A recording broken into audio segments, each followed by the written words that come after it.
Graças a Deus. Eu quero cumprimentar a todos com a paz do Senhor, amém?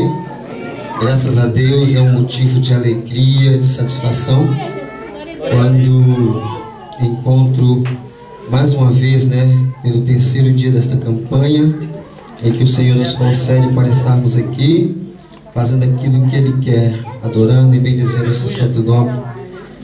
Graças a Deus. Como já disse, o terceiro dia da campanha, o qual tem aí por título, Levanta-te, ainda há esperança. Louvado seja o nome de Jesus. Ainda os irmãos de pé, gostaria que os irmãos abrissem a Bíblia no livro do Evangelho de Lucas, capítulo 15. Iremos ler somente o versículo 18. Ou seja, versículo 17 e versículo 18.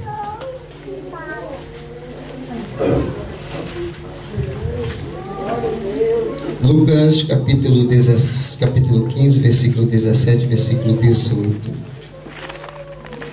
Que diz: Então, caído em si, disse: Quantos trabalhadores de meu pai têm pão com fartura e eu aqui morro de fome? Levantar-me-ei e irei ter com o meu pai e lhe direi: Pai, pequei contra o céu e diante de ti. Amém? Podeis assentar? Graças a Deus. Glória a Deus, aleluia. Sem medo de errar, eu confesso que eu acho melhor cantar. Aleluia. Mas, como a gente está disponível a fazer a obra de Deus, então a gente tem que fazer a vontade de Deus e não a nossa.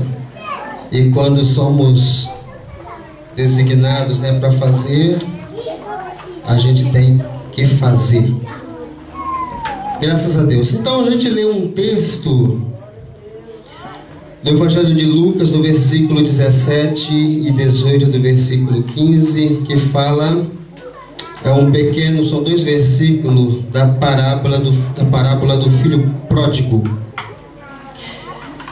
E antes de decorrermos um pouco desse texto, que o tempo não nos espera, quero ser o mais breve possível, eu quero introduzir essa mensagem no livro de Mateus, no capítulo 9, Mateus capítulo 9, versículo 13, onde... possivelmente eu teria que ler ou talvez explicar porque o motivo dessa parábola do filho pródigo. Estando Jesus na casa de Levi, um dos discípulos, dos apóstolos, e junto dele haveria grande multidão. Inclusive, a maioria, parte daquela multidão composta de pecadores e publicanos. E onde Jesus estava, a multidão sempre também estava perto. E com certeza, os fariseus também estariam juntos, Eles não poderiam perder a oportunidade. E mais um golinho.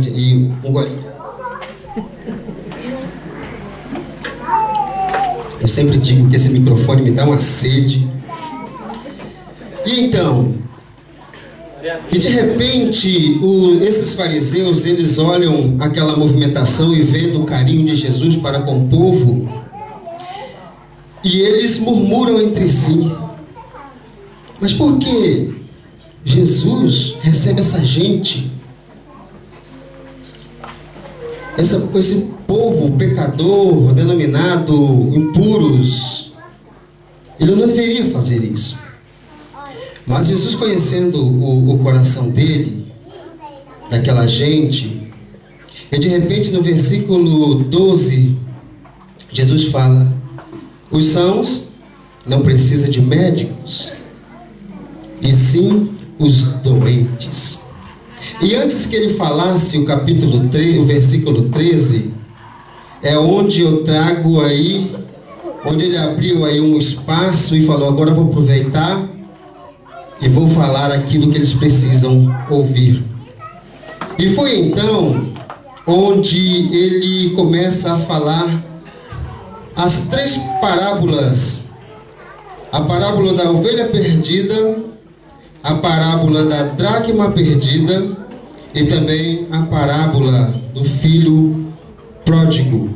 Então ele começa com a parábola da ovelha perdida e começa então, ele propôs Jesus a parábola: qual dentre vós o homem que possuindo 100 ovelhas e perdendo uma delas, não deixa no deserto as 99 e vai em busca da que se perdeu até encontrá-la? Ou qual é a mulher que, tendo 10 dracmas, se perder uma, não acende a candeia e varre a casa e procura diligentemente até encontrá-la? Então, a gente percebe que essas 2 parábolas, elas são similares. Ela tem o mesmo sentido de algo perdido. A ovelha perdida, ela simplesmente se perdeu. Talvez na distração da pastagem. Você sabe que o gado miúdo, tanto o animal bovino quanto o gado miúdo, eles têm o hábito de pastar seguindo para frente. Eles não voltam dando corrupio ou qualquer como outro estilo de animal quando estão pastando. E talvez na distração ela se perdeu. A dracma perdida também é algo também que me chama a atenção, que ela não tem sentimento, é simplesmente uma moeda. E ela se perdeu. Então elas têm um sentido similar, totalmente diferente da parábola do filho pródigo, que é completamente diferente das outras 2, porque fala-se de alguém que por vontade própria decide sair. Então o que acontece? Quando Jesus falou essas palavras, ele falava aos fariseus. Ele falava para o povo daquela gente. Ele se tratava de uma mensagem voltada para os publicanos e pecadores. Então até é considerável que as 99, as 9 dracmas, ou talvez o filho mais velho, representa essa gente. E a ovelha perdida, a dracma perdida e o filho pródigo representa aquela pequena parte que precisava ser curado, precisava ser sarado, precisava ser tratado, precisava de algo que Jesus falava na sua introdução: os denominados doentes, não os sãos. Então veja bem, então vamos entrar ligeiramente naquele que diz que a mensagem de hoje: levanta-te, ainda há esperança. Porque as críticas dos fariseus ao relacionamento sincero de Jesus com os conhecidos pecadores e com os rejeitados da sociedade, que eram os publicanos, ocasionou 3 parábolas, que essas que eu tenho mencionado, que é a ovelha perdida, a dracma perdida e o filho pródigo, que ilustra o amor de Deus e a sua preocupação com os pecadores. Então essa mensagem ela é voltada para os pecadores, os necessitados, os doentes. Então veja bem, Deus está preocupado com as pessoas perdidas. Veja bem que no versículo 1, ou seja, quando a parábola perdida das ovelhas perdidas, ele se preocupou em ir buscar. Quanto da dracma perdida, a gente vê também que houve uma preocupação em buscar. E quanto do filho pródigo, ele simplesmente, por ser uma decisão tomada por si próprio, ele deixou. O que ele fez? Ele não impediu. Ele simplesmente deixou cumprir a vontade daquela pessoa que o quis, que era o filho mais moço. Porque, na verdade, na lei judaica, na morte de um pai, dividia-se 1/3 dos bens para o filho mais novo. 1/3, porém. Mas os outros 2/3 ia para o filho mais velho. E então, conhecendo a mensagem que é no versículo 12, a gente vê o filho pródigo que, cansado talvez de estar junto ao pai, ele simplesmente toma uma decisão. Ou seja, eu não quero mais trabalhar com o Senhor, eu não quero mais ficar aqui com meu irmão, eu agora, por favor, pai, eu estou decidido a abandonar. Eu quero a parte que me dá, que me toca, por favor, o Senhor me passa ela e eu estou indo embora. Com certeza, quando o pai ouve uma decisão dessa do filho, eu acredito que o coração corta. Porque a primeira coisa que vem na mente do pai, mas por quê? O que eu fiz? O que eu fiz para desagradar?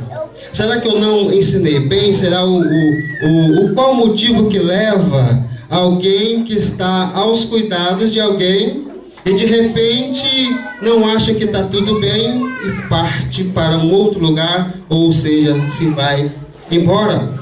E foi o que aconteceu com o filho pródigo. Porque acontece o seguinte: quando ele toma essa decisão de ir, então ele toma uma decisão muito grande e muito corajosa, porque ele sabe que ele está indo, ele está virando as costas para o pai, para o irmão e para todas as outras pessoas que faziam parte daquela fazenda, daquela família. E de repente ele se vai e toma uma decisão, como diz aqui no versículo 13: passado não muitos dias, o filho mais moço, ajuntando tudo que era seu. Agora veja bem, que eu tenho certeza que o pai deu tempo para ele pensar, teve tempo para ele meditar, que se aquela decisão tomada era realmente o que ele queria tomar. Mas com certeza, enquanto se as coisas resolvissem, porque ele não é aquela coisa assim instantânea: pai, eu quero meu dinheiro, me dá embora, pega aqui meu filho, vai. Não, não é assim.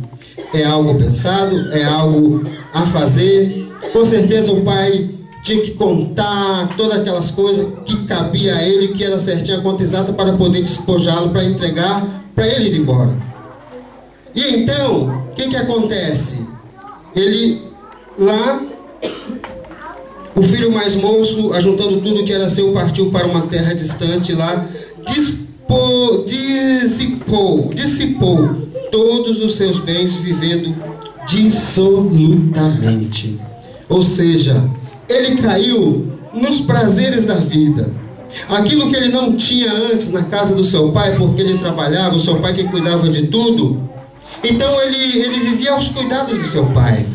Então, como ele era agora, como diz o ditado, dono do seu nariz, então ele passou a administrar aquilo que ele tinha.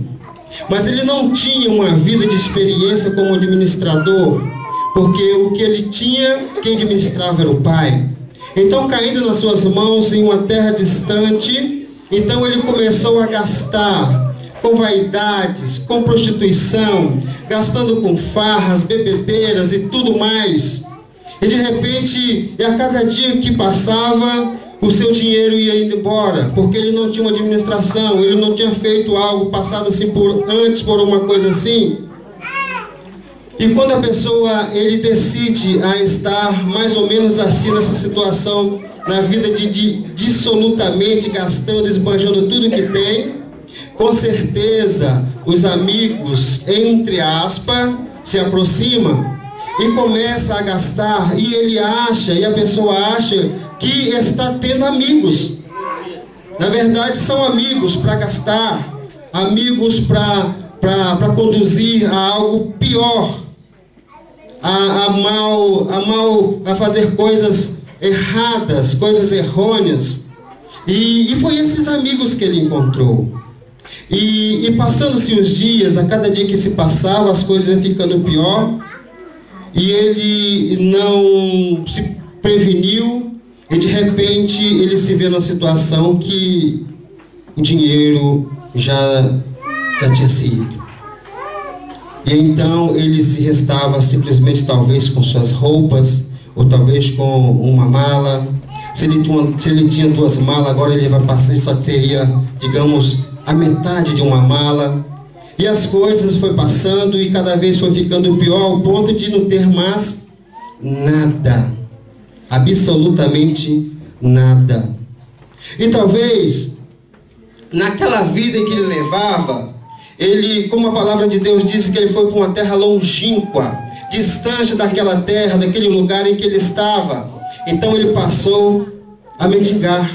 E onde ele conheceu alguém que era simplesmente um fazendeiro, como se diz, de uma vida ímpia, que não fazia parte da cultura dos judeus, a qual dizem que esse fazendeiro, ele tinha propriedades grandes e criava porcos. E onde foi parar aquele rapaz que tinha tanto dinheiro, que pensava em fazer uma vida melhor, talvez alguma coisa assim, não pensar? Então ele foi cuidar de porcos, mendigar. A palavra de Deus disse que ele desejou comer as vagens. Talvez a palavra diz guloseimas, né? Outra versão diz algo assim diferente, né? Mas era um tipo de fruto que aquele fazendeiro dava-se aos porcos. É comum no Brasil ou em qualquer lugar você dar frutos para a criação de porcos, talvez abóbora, mandioca ou até mesmo mamão, talvez desses é o melhor. E uma pessoa com fome não é fácil. O mamão já está de bom tamanho. Agora você imagina você roer mandioca ou abóbora crua. É uma situação triste, mas ele desejou comer porque ele não tinha. E então, é onde diz o versículo 18, onde a gente leu, como chave do versículo: levantar-me-ei e irei ter com meu pai. Ele se sentiu numa situação tão triste, que aí ele passou a pensar: na terra onde eu morava, na casa dos meus pais, tinha tanta coisa boa, jamais passei por uma situação dessa, e agora o que vou fazer? Então ele vem a primeira coisa à mente dele, o arrependimento. Ele começa a refletir daquilo que ele tinha, do que ele está passando agora, e de repente ele começa a pensar na cabeça dele, e aquilo vai azuando, azucrinando na mente dele, a qual não tem jeito. Ele passa a tomar uma decisão: eu vou ter com meu pai. É uma das coisas, primeiras coisas, ele reflete.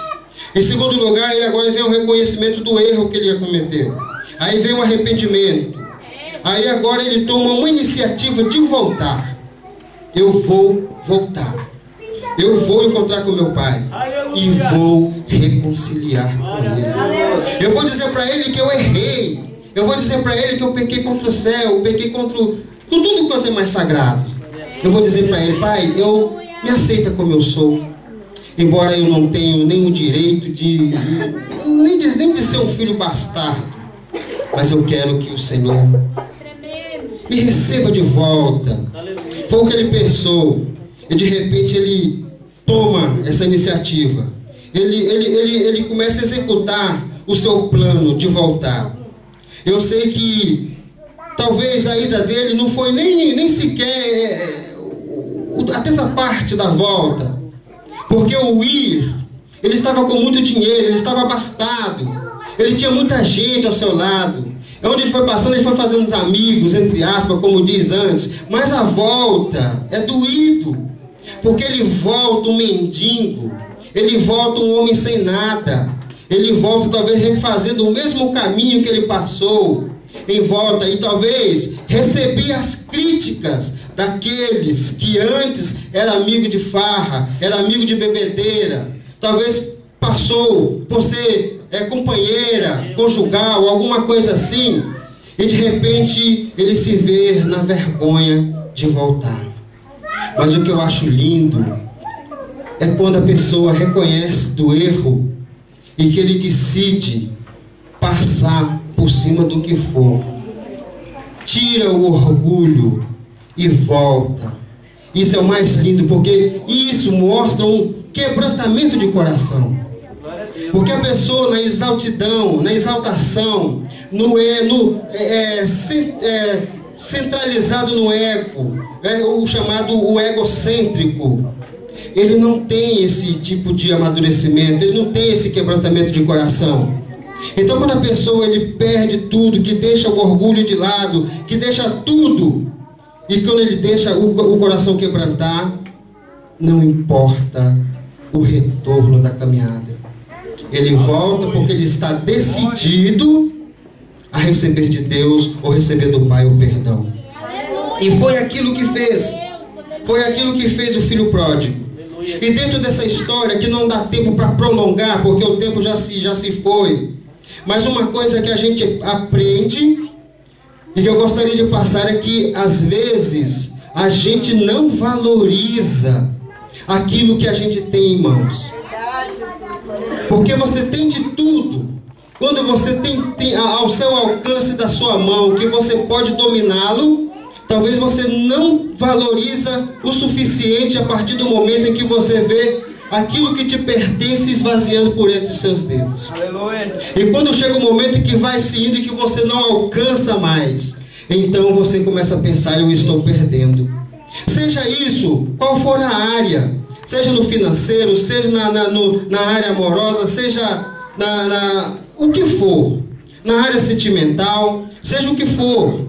Quando você se vê a coisa se indo, ou talvez alguém tirando, seja de uma forma, ou tirando, ou a pessoa tendo a decisão de se ir, você sente agora aquilo, assim, uma culpa de não ter agarrado melhor. Você sente na culpa, na sua alma, aquela coisa assim que eu deveria ter feito melhor, eu deveria não ter feito isso. Então aquilo é o pior, porque é o arrependimento, refazendo caminhos. E então quando você se vê aquilo, então o que a gente aprende é o seguinte: quando você tem tudo em sua mão, você não valoriza. Mas quando você perde, aí às vezes pode ser tarde. Pode ser tarde, porque nem chorando, nem com lágrimas, às vezes você consegue recuperar aquilo que perdeu. Mas essa passagem do filho pródigo, ela mostra pra gente Deus, Jesus mostrando para aquele povo daquela época, mas trazendo para uma época de hoje.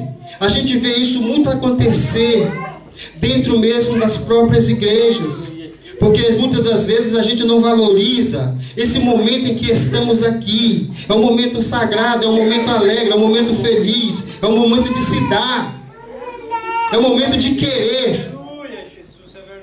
Se dar é aquela coisa de você esvaziar do seu egocêntrico e se dar é o melhor. É você deixar o cristocêntrico entrar dentro de você, é você centralizar em Cristo, é você ter aquele momento de você eu vou me dar para Deus e dar o melhor daquilo que a gente precisa dar para Deus, porque Ele merece. E muitas das vezes a gente não valoriza esse momento. Aleluia. Talvez essa hora que foi tirada da parte do seu dia, que é para você dar o melhor para Deus. Talvez é tudo no dia que você tem para dar para Deus. Mas muitas das vezes, infelizmente, eu falo isso por mim, aquele momento ele não é completo. É de qualquer jeito, é com brincadeira. E onde está Deus nesta hora? Ele está no mesmo lugar, mas é nós que afastamos de Deus. Assim como foi os passos do filho pródigo. Largou, deixou, mas ainda é tempo de voltar. Ainda é tempo de voltar para ter de perto, como foi a música cantada. Muitas das vezes nós somos deixados pela empolgação de se achar que é grande, de se achar que é crescido, de achar que tudo dá conta, e às vezes nos sentimos independentes. Mas nós temos dependência de Deus. Nós precisamos de Deus todo instante, toda hora. Todos os momentos de nossa vida nós precisamos e dependemos de Deus. Aleluia. Aleluia. Mas eu quero dizer uma coisa para você nesta noite, para concluir. Só o Senhor é Deus. Aleluia. Aleluia, Jesus. Não importa onde você esteve, a circunstância da vida faz a gente viver e aprender. Aleluia. Principalmente com os erros. Glória a Deus. O importante é reconhecer o quanto foi infeliz ao tomar uma decisão contraindo a vontade de Deus. Agora eu falo, eu não sei até o ponto em que talvez nós temos tomado, em ter tomado uma decisão. Eu não sei até que ponto a gente nesse momento agora, nesse momento da nossa hora, a gente está diante de Deus. Você está perto, você está próximo, você está longe. Glória a Deus. Aleluia. Mas uma coisa eu sei e falo com certeza: não importa o quanto mais baixo a gente tem caído, ou quanto mais longe a gente tem se afastado de Deus, porque poderoso é Deus para nos levantar, poderoso é Deus para nos sustentar, porque a misericórdia de Deus é grande e ela alcança gerações e gerações. Portanto, não importa o mais longe você tem ido, ou mais longe, ou mais fundo você tem caído. Crê somente que Jesus Cristo, Ele é o Senhor. Ele é o Pai que continua esperando de braço aberto, ver aquele filho voltar. Porque aquele filho planejou falar tanta coisa com o pai dele, mas de repente Deus é tão bom, a misericórdia de Deus é tão grande que Ele não dá tempo de falar. Porque quando nós nos colocamos diante dEle humilhados, Ele já nos perdoa. Ele já dá o melhor dEle para nós. Isso é as misericórdias de Deus. Glória a Deus. Portanto, que Deus nos abençoe e nos guarda. E me perdoe, porque já passei do tempo. Mas o tempo não nos espera. Que Deus em Cristo nos abençoe e agradeça a oportunidade em nome de Jesus.